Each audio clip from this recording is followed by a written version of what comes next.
ఇన్స్టెంట్గా టొమాటో మిరప్పల పచ్చడి చేసుకోవడం కోసం పావు కేజీ మిరప్పళ్ళు, అర కేజీ టమాటా కడిగి ఆరిన తర్వాత చిన్న ముక్కలుగా కట్ చేసుకొని ఉంచుకోవాలి.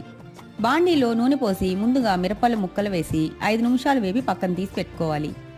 అదే బాండీలో కొంచెం నూనె వేసి కట్ చేసుకున్న టొమాటో ముక్కలు వేసి ముక్కలు మెత్తగా అయ్యే వరకు సన్నని మంట మీద మగ్గించుకోవాలి.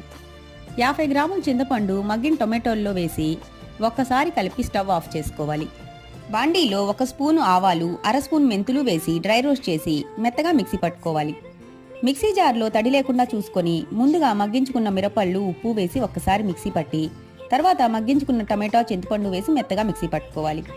బాండీలో నూనె పోసి వేడైన నూనెలో చిన్నులపాయ, ఎండుమిర్చి, ఆవాలు, జీరా, ఇంగువ వేసి తాలింపు వేగాక మిక్సీ పట్టుకున్న పచ్చడి, ఆవాలు, మెంతుల పొడి వేసి కలుపుకుంటే ఎంతో టేస్టీగా ఈజీగా చేసుకునే టమాటా మిరపల పచ్చడి రెడీ అండి. Please like, share and subscribe to my channel friends. By by.